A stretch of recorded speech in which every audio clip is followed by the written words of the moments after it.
Hello everyone, আমার চ্যানেলে তোমাদের সকলকে স্বাগত জানাই। আজকে আমি আমার লেসন প্ল্যানের মাধ্যমে বাচ্চাদেরকে ঊর্ধ্বক্রমে সাজানো এবং অধক্রমে সাজানো এই ধারণাটি দেওয়ার চেষ্টা করেছি। তার জন্য আমি কিছু ছবি তাদের সামনে তুলে ধরেছি। তোমরা দেখতে পাচ্ছ ছবিগুলি তোমাদের সামনে তুলে ধরা হয়েছে। দেখো, এইভাবে যেহেতু ক্লাস 1-এর বাচ্চাকে আমি ছোট থেকে বড় সংখ্যা এবং বড় থেকে ছোট সংখ্যা ধারণা দেওয়ার চেষ্টা করেছি, তাই তাদের সামনে কিছু কালারফুল ছবি এরকমভাবে আমি তুলে ধরেছি। তোমরা আমার লেসন প্ল্যান থেকে একটা আইডিয়া নিতে পারো এবং নিজের মতন তোমরা বানিয়ে নিতে পারো। যদি কিছু মনে হয় যে এডিট করা দরকার আছে, তোমরা নিজেরা এডিট করে নিতে পারো। দেখো, যে দক্ষতার মাধ্যমে আমি বাচ্চাদেরকে এই যে ছোট সংখ্যা থেকে বড় সংখ্যা ধারণা দেওয়ার চেষ্টা করেছি, সেটা হচ্ছে শিক্ষার্থী পর্যবেক্ষণ করার ক্ষমতা বিকাশের দক্ষতা। দেখো, আমার বিষয় হয়ে যাচ্ছে গণিত, পাঠ ছোট থেকে বড় সংখ্যা, এবং আজকের পাঠ ওই যেহেতু আমি এটাই করাচ্ছি। তারপর দেখো, এখানে যে কলেজ থেকে তোমরা আসছো বা যে কলেজে তোমরা ডিএলএড করছো সেই কলেজের নামটা এখানে দেবে। প্রথম শ্রেণীকে আমি ধারণা দেওয়ার চেষ্টা করেছি ছোট সংখ্যা থেকে বড় সংখ্যা, বড় সংখ্যা থেকে ছোট সংখ্যা, এটা সেজন্য আমি প্রথম শ্রেণী লিখেছি। শিক্ষার্থীর সংখ্যা 10 জন, সময় 5 থেকে 6 মিনিট। শিক্ষার্থী শিক্ষিকার নামের জায়গায় তোমাদের নাম লিখবে। ক্রমিক নম্বর বলতে এখানে রোল নম্বর দেওয়ার কথা বলা হয়েছে, এবং অবশ্যই যেদিনকে তোমরা লেসন প্ল্যান বানাবে সেদিনকে তারিখ দেবে। দেখো, এবার আমরা চলে আসি আচরণাঙ্গ সমূহতে কী বলা হচ্ছে। 1 নাম্বার দেখো, শিক্ষার্থী দ্বারা পর্যবেক্ষণ। এটা যে দক্ষতা অর্থাৎ পর্যবেক্ষণ দক্ষতা, তো শিক্ষার্থীদের সামনে কিছু পর্যবেক্ষণ করার মতন জিনিস তাদের সামনে তুলে ধরা হবে। তো বাচ্চারা পর্যবেক্ষণ করবে, তো সেটা হয়ে যাচ্ছে শিক্ষার্থী দ্বারা পর্যবেক্ষণ। 2, পুনরায় চাহিদা অনুসারে পর্যবেক্ষণ। আমার দরকার পড়লো ছবিটা দেখা। টিচার এমন প্রশ্ন করছেন যেটা ছবির মধ্যে প্রথমে হয়তো আমরা এক ঝলক দেখে বুঝতে পারি, তারপর টিচার আবার ছবি দেখে কোনো প্রশ্ন করছেন, তখন আমাদেরকে আবার ছবিটা দেখা দরকার পড়ছে। তখন যেহেতু আমরা বারবার ছবিটা দেখছি এবং উত্তর দিচ্ছি, সেজন্য সেটা হয়ে যাচ্ছে পুনরায় চাহিদা অনুসারে পর্যবেক্ষণ। 3, দেখো, শিক্ষার্থী দ্বারা কার্যকারণ সম্পর্ক স্থাপন। কোনো একটা কার্য করার পিছনে বা তার পিছনে একটা কারণ থাকে, এই যে কার্যকারণ সম্পর্কটা স্থাপন করতে পারছে কিনা বাচ্চারা দেখা, সেটা হয়ে যাবে এখানে। 3, 4, দেখো, চিন্তা ও বিষয়ের প্রতিফলন, তাদের মতামতটা দিতে পারছে কিনা সেটা এখানে দেখা হবে। দেখো, শিক্ষিকার কাজ বা শিক্ষকের কাজ কি হবে এখানে। দেখো, শিক্ষিকা মহাশয় শ্রেণীকক্ষে প্রবেশ করে শিক্ষার্থীদের সঙ্গে কুশল বিনিময় করবেন। কুশল অর্থাৎ যে আলাপ চাইতে ভাবে যে আদান প্রদান হবে, প্রথমে যে গুড মর্নিং স্টুডেন্ট বা সুপ্রভাত বা শুভ সকাল, এটা যে বলবেন যে টিচার এবং টিচারের সাথে যে স্টুডেন্টের যেভাবে আদান প্রদান হচ্ছে সেটাকে কুশল বিনিময় করা বলা হচ্ছে। তারপর দেখো, শিক্ষার্থীরাও শিক্ষিকা মহাশয়কে উপযুক্ত সম্মান প্রদান করবেন, তারাও গুড মর্নিং টিচার এটা বলবে। তারপর দেখো, এখানে একটা কালারফুল আমি ট্রেনের ছবি বাচ্চাদের সামনে তুলে ধরেছি, এবং সেই ট্রেনের গায়ের মধ্যে কিছু সংখ্যা লেখা আছে। এর মাধ্যমে আমি বাচ্চাদেরকে যে ছোট সংখ্যা থেকে বড় সংখ্যা ধারণা দেবো। দেখো, শিক্ষার্থী যখন ছবি তাদের সামনে তুলে ধরা হয়েছে, তখন তারা দেখো শিক্ষার্থীরা মনোযোগ সহকারে দেখবে বা শিক্ষার্থীরা পর্যবেক্ষণ করবে। এটা হয়ে যাচ্ছে 1 নম্বর যে কম্পোনেন্টসটা রয়েছে, যে শিক্ষার্থী দ্বারা পর্যবেক্ষণ, সেটা হয়ে যাবে এখানে। তারপর দেখো, এবার টিচার একজনকে প্রশ্ন করবে, রিমা, এই ছবিটির মধ্যে তুমি কি দেখতে পাচ্ছ?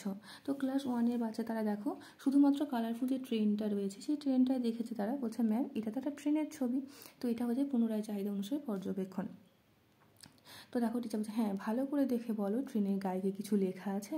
বলছে হ্যাঁ ম্যাম, অনেকগুলো সংখ্যা লেখা আছে। তো এটাও যেহেতু দেখছে, তারপর তারা উত্তর দিচ্ছে, পুনরায় তাদের পর্যবেক্ষণ ঘটছে।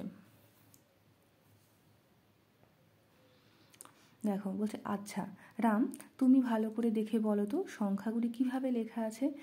তো বাচ্চা যদি বুঝতে না পারে যে সংখ্যা লেখা রয়েছে কীভাবে লেখা আছে, হয়তো বুঝতে পারছে, তখন তুমি বলবে কি পরপর কি লেখা আছে, 1-এর পর 2, 2-এর পর 3 এরকমভাবে পরপর লেখা আছে না কেমনভাবে লেখা আছে? বলছে ম্যাম সংখ্যাগুলি পরপর লেখা নেই।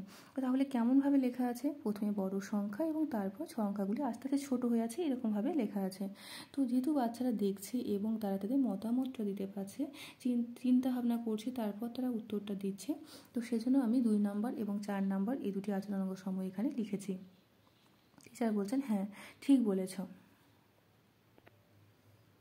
দেখো, এবার টিচার দ্বিতীয় যে ছবিটি তুলে ধরবেন, তিনি টিলেমের মাধ্যমে দিয়ে প্রশ্ন করছেন, এবার এই ছবিটির দিকে সকলে তাকাও এবং বলো এখানে কি আছে বা কি তোমরা কি দেখতে পাচ্ছ। আচ্ছা ম্যাম, এখানেও একটা ট্রেনের গায়ে কিছু সংখ্যা লেখা আছে বা দেখতে পাচ্ছি। তো এটা হয়ে যাচ্ছে 2 নম্বর, অর্থাৎ তারা শিক্ষার্থী দ্বারা পুনরায় পর্যবেক্ষণ করছে।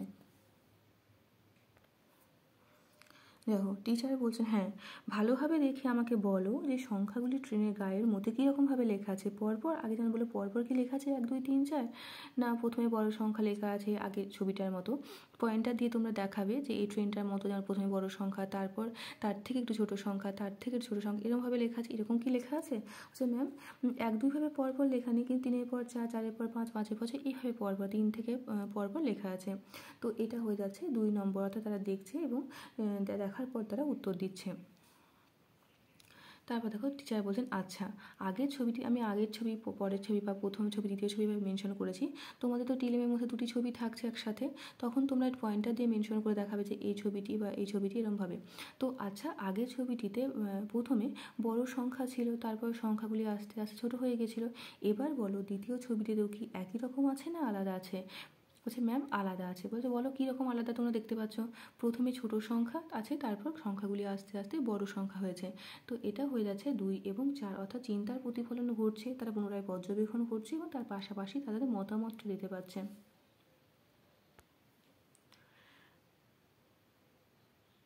দেখো এবার টিচার বলছেন, তাহলে এবার বলো তো এই দুটি ট্রেনের গায়ে লেখার সংখ্যার মধ্যে আমরা কি কোনো পার্থক্য দেখতে পাচ্ছি? আচ্ছা হ্যাঁ ম্যাম, প্রথম ট্রেনের মধ্যে বড় সংখ্যা থেকে ছোট সংখ্যা লেখা ছিল, এভাবে লেখা ছিল পরপর, এবং দ্বিতীয় ট্রেনের মধ্যে আমরা ছোট সংখ্যা থেকে বড় সংখ্যা লেখা আছে। তো এটা হচ্ছে 3 নম্বর যে কম্পোনেন্টসটা রয়েছে, যেখানে শিক্ষার্থী দ্বারা কার্যকারণ সম্পর্ক স্থাপন করা হচ্ছে। টিচার বলছেন, একদমই তাই, খুব সুন্দরভাবে বলেছে বা খুব সুন্দরভাবে বোঝানো হয়েছে। বাচ্চাদেরকে আমরা উৎসাহ দেব, তারা যদি ঠিক বলে থাকি বা ভুল বলে থাকি আমরা তখনই তাকে থামিয়ে দেবো না, তার সে কী বলতে চাইছে তার মতামতটা নেব। সে যদি ঠিক বলে থাকে তো ভালো কথা, তো অ্যাপ্রিসিয়েট করবো। যে ঠিক বলতে পারে তাকেও আমরা উৎসাহ দেবো, সে যেন ভয় ভীতি হয়ে নিজেকে গুটিয়ে না নেয়, সেরকমও আমরা দেখব। দেখো টিচার আবার একটু ভালোভাবে বলে দিচ্ছেন যে কোনো সংখ্যাকে বা সংখ্যাগুলিকে যখন আমরা সব থেকে বড় থেকে ছোট পর্যন্ত সাজাচ্ছি বা সাজানো হয়, তখন সেই সংখ্যাগুলিকে অধক্রমে সাজানো বা বড় থেকে ছোট সংখ্যা সাজানো বলে। অপরদিকে কোনো সংখ্যা বা সংখ্যাগুলিকে যখন আমরা ছোট থেকে বড় সংখ্যা পর্যন্ত সাজাচ্ছি বা সাজানো হচ্ছে, তখন সেই সংখ্যাগুলিকে ঊর্ধ্বক্রমে সাজানো সংখ্যা বলা হয়। এভাবে অধক্রমে সংখ্যা সাজানো বললে দিয়ে দুটো একটা উদাহরণ দিয়ে দিলে, আর ঊর্ধ্বক্রমে সাজানো সংখ্যাটা বলে নিলে তারপর দুটো একটা উদাহরণ দিয়ে দিলে, যাতে যে বাচ্চারা বুঝতে পারে তারা খুব সহজেই আবার বুঝতে পারবে। দেখো একটা ক্লাসের মধ্যে তো সব রকমেরই বাচ্চা থাকে, কোনো বাচ্চা খুব তাড়াতাড়ি শিখে নিতে পারে, কোনো বাচ্চা শিখতে একটু অসুবিধে হয়, কোনো বাচ্চাকে অনেকবার 3-4 বার বলে নেওয়ার পরও সে ভালোভাবে বুঝতে পারে না। তো আমাদেরকে সবাইকে নিয়ে চলতে হবে, যে বাচ্চা পারছে তাকে সে শিখে নিলেও ভালোভাবে, আর যে বাচ্চা শিখলো না তার দিকে আমি দেখলাম না, এরকম করলে আমাদের হবে না। তো দেখো এরকমভাবে যেহেতু ক্লাস 1-এর বাচ্চা, আমি সেজন্য এরকম একটা প্রজাপতি ছবি এঁকে তার ডানার মধ্যে আমি কিছু সংখ্যা লিখে দিয়েছি। বাচ্চারা কৌতূহলবশত ছবিটা তো দেখবেই, যেহেতু এটা কালারফুল ছবি, এবং তার পাশাপাশি তাদের আগ্রহ বাড়বে সেই জিনিসটা করার জন্য, শেখার জন্য তারা কিন্তু এগিয়ে আসবে। তো দেখো এইভাবে প্রজাপতি ডানার মধ্যে আমি কিছু সংখ্যা লিখে দিয়েছি, দিয়ে তাদেরকে বলছি যে এই সংখ্যাগুলিকে ঊর্ধ্বক্রমে সাজা যদি বুঝতে না পারে তাহলে তোমরা বলবে যে ছোটো সংখ্যাগুলি প্রথমে লিখবে, তারপর বড় সংখ্যাগুলি লিখবে। দেখো তারা এরকমভাবে সাজিয়ে এখানে লিখেছে। তো এটা তারা হচ্ছে 4 নম্বর যে কম্পোনেন্টসটা রয়েছে সেটা হয়ে যাবে এখানে। দেখো দ্বিতীয় ছবিটিতেও আমি একটা ফুল এঁকেছি এবং পাপড়িগুলোকে কালারফুল করে দিয়েছি, এবং সেই পাপড়ির মধ্যে কিছু আমি সংখ্যা লিখে দিয়েছি। তো এরকমভাবে আমি করেছি, তোমাদের যদি মনে হয় আরও অন্যরকমভাবে করা যেতে পারে তোমরা আরও অন্যরকমভাবে করবে। তো এরকমভাবে এখানে আমি বলছি যে এই সংখ্যাগুলিকে অধক্রমে সাজাও, বা ছোটো থেকে বড় সংখ্যা এরকমভাবে সাজাও। তো দেখো তারা এখানে সাজিয়েছে। তো এটা হয়ে যাচ্ছে 4 নম্বর যে কম্পোনেন্টসটা রয়েছে সেটা। তো এরকমভাবে আমার লেসন প্ল্যান এখানেই শেষ হচ্ছে, এবং তার পাশাপাশি আমার আলোচনাটাও আমি এখানে শেষ করছি। ধন্যবাদ।